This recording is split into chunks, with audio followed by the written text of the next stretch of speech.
Hello, everyone, and welcome to BTV's first news program of the fall 2020 semester. My name is Ryan Oates, and I'll be your news director for the 2020-2021 academic year. I'm a junior pursuing an art history major with a minor in linguistics, and I am originally from Yonkers, New York. This academic year, my team and I hope to create an educational and an inviting source of information for each of you.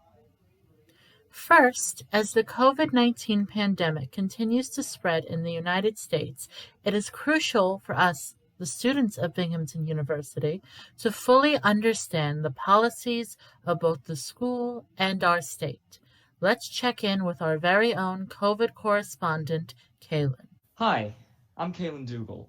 I'm a junior who's a cinema major here at Binghamton from Park Slope, Brooklyn. I'll be your BTV News COVID correspondent, and I look forward to keeping you all updated about the status of COVID on campus and elsewhere. As we are all majorly aware, this semester and year of school has been like any we've ever experienced. Last semester, the surge in the novel coronavirus forced many of us to go home midway through the semester and quickly adapt to online classes. We all spent the summer unsure of whether we'd have an on-campus semester in the fall, but thanks to the work of Governor Cuomo and the people of New York, we were able to get the case numbers low enough to be on campus this semester. However, this pandemic isn't over yet, and Binghamton is putting a lot of effort and planning to ensure that we could be up here for 3 months. We are all aware of Binghamton's COVID policy, which includes things such as social distancing, limits on the number of people in gatherings, wearing masks, participating in testing, compliance with disinfection, the works. There's a lot more where this came from. So far, we've been doing pretty well. We're now about 5 weeks into this semester, which is substantially better than most other universities and colleges. Binghamton has been conducting surveillance testing starting September 2nd. Since then, from surveillance testing, there have been 20 positive cases out of 3,263, giving a 0.61% positivity rate. The New York State Higher Education Threshold Measure states that if 100 students or 5% of the campus population tests positive within any 2-week period, the campus must go fully online for 2 weeks. So far, from all methods of testing in 2 weeks, as surveillance isn't the only one, Binghamton only reached 25 cases, well below the 100 needed. Those are very low numbers, so 3 cheers for us. However, we haven't been perfect. According to an email sent by Vice President Brian Rose on September 18th, as of that day, 269 students had been issued formal warnings, 14 had been removed from housing, 9 had been barred from in-person classes, and almost 90 more faced bans from campus for failing to report for testing. The point? There are consequences for non-compliance. Don't make the mistake of thinking there's no way you'll get caught.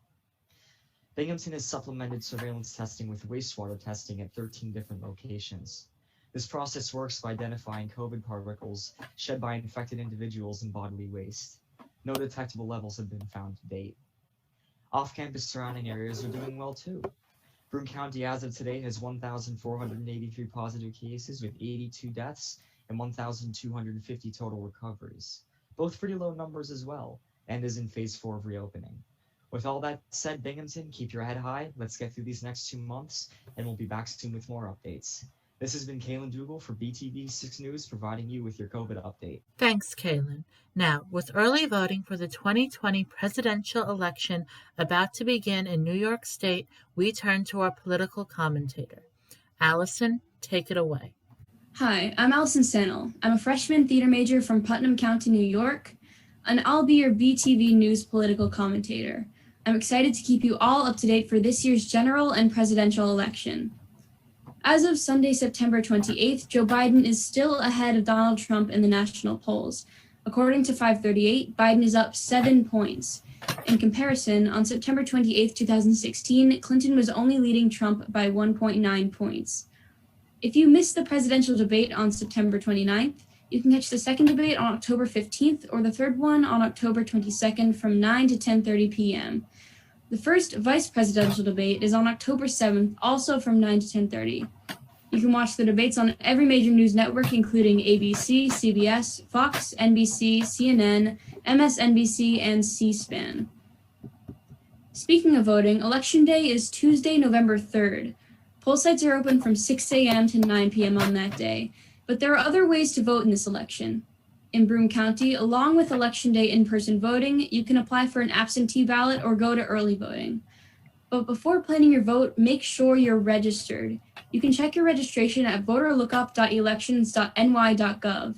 If you aren't registered, you can get the voter registration form from broomevotes.com/registration form or from the CCE in the Union. You can drop off your registration form at the CCE, the county office building, or mail it in to P.O. Box 1766, Binghamton, New York. The deadline to register is October 9th. You can also cast your vote at an early voting center. Early voting will happen at the Broome County Public Library, the Oakdale Mall, and the George F. Johnson Memorial Library from October 24th to November 1st. If you're registered to vote in Broome County and you choose to vote in person, you can look up your polling place at broomevotes.com/pollingplacelookup.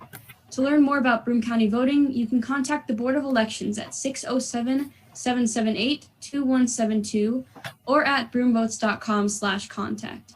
For more information, please visit broomevotes.com.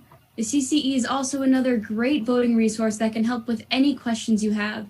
There's more CCE resources and info available at binghamton.edu/CCE. In other major political news, Trump has nominated Judge Amy Coney Barrett to succeed the late, great Ruth Bader Ginsburg in the Supreme Court of the United States.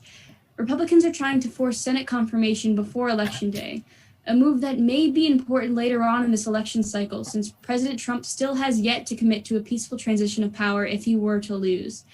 In a scenario that Biden wins the election but Trump refuses to leave, the Supreme Court would intervene.